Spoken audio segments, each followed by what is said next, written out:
So this is a short video on how to remove the buffer tube, the rear buffer tube, from the back of a Derya TM22 semi-automatic rifle. It's a fairly simple procedure. All you need is the lock nut tool that came with the firearm. And although not necessary, but may perhaps required, is a flat screwdriver. So in looking at the back of the gun, you'll notice here's the lock washer that you'll have to use the tool for, and this backing plate.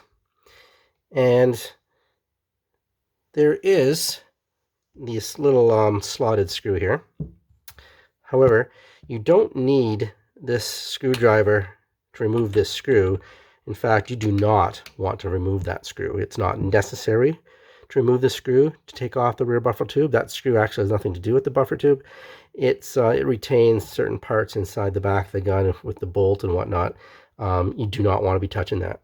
This plate fits off over top of that screw. You just may require the slotted screwdriver to pry it up over it if necessary. So basically, you just take your tool and insert the slotted edges into the slots on the lock nut. I've taken mine off many times, so it's easy for me to do. Hopefully your lock nut isn't on super tight from whoever assembled the gun back in the factory. Sometimes they can be on ridiculously tight. You may have to support the gun with your knee and really kind of torque on it to get it off the first time.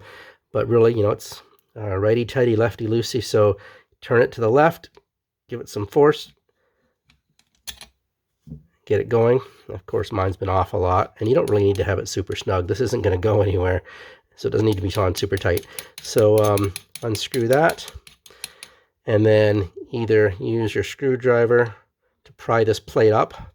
Mine's come off so many times it expects it, so just lift it off.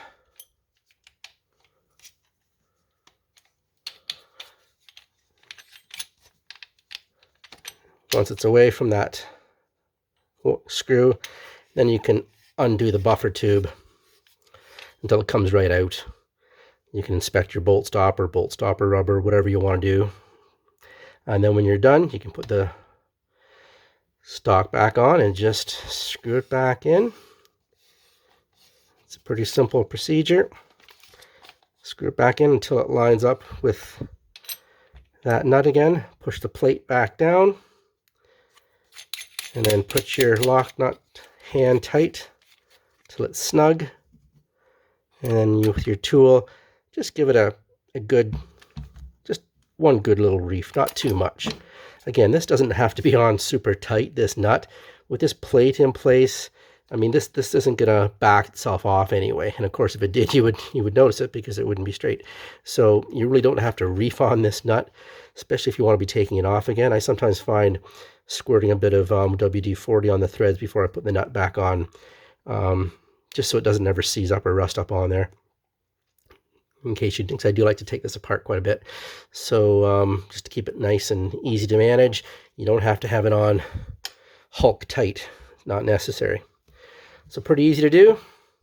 Remove the lock nut, wind it back, pry the back plate off. Do not remove that screw.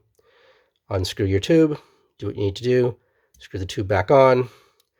Make sure plate's back on properly over the screw.